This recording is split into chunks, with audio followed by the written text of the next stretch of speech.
The great football legend Johan Cruyff said repeatedly that football is a game played not with your feet but between your ears.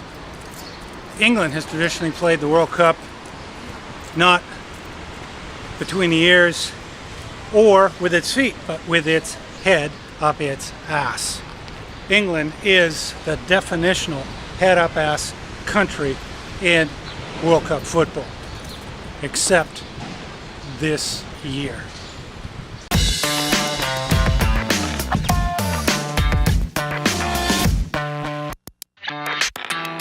England came into this World Cup tournament with a team with a lower level of talent and a high level of cohesion. Decently linked, decently synced, super organized, and well coached. They've gone through qualifying really tidy, winning them all. Good team. Good team, solid, balanced, basic. Not fancy at all. England goes, and all my friends in England goes, we don't have the talent to win this thing. And are you nuts? This team's good enough to win because it has a particular characteristic that is super rare and that England has not had for 50 years. They've actually got a good head. They function well with the head. England. Who knew that England could even do this? So functionally, they go into a really tough game with Colombia last night. Head to head all the way through the game. Goes to extra time. They go through extra time. Then they get to penalties. England's players come up to the line. You could see their eyes. They locked it in, dropped it down, brought their energy right to the center. Boom. Efficient, deadly. Deadly. You could see the Colombians. First two, their best players go through. Bang, bang. Good, great. And then you can see the eyes going. That's the deer in the headlights before the bus smashes it. Colombia went up and out. They lost it. They lost it in the head game. England was superb. England superb in the head. Now, in terms of choosing between which, England used to have faux talent, and then this team is without any great players. Really good players. Like Harry Kane is a great player, but nobody considers Harry Kane to be in the same league as, say, Lionel Messi. Hell of a player, especially for the money.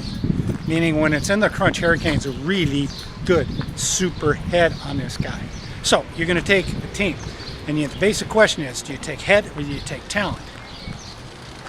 And the basic rule of thumb is you take head every time. Head trumps talent in the crunch every time. So England goes into the final, if they get that far, against either France or Brazil. Obscenely talented teams. Then the question is, who do you pick?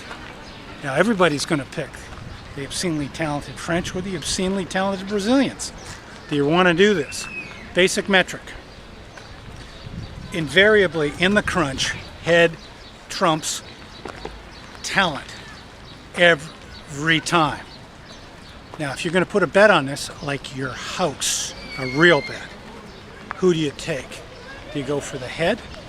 England, head, talent. This is bizarre, but it's happening.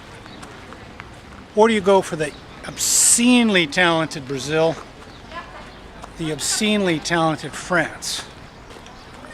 And we get a chance in real time, in a big tournament with the entire world watching to see potentially a head team play a talent team. And we'll see who can keep their heads and who can do the deal. Real time observation of a real event. This is as good as it gets to observe the actions in the head game. Now, if you want to read more about this and get a better grip on the subject, pick up a copy of Head Games, Lessons Learned on the Road to the Olympics, and get it on Amazon.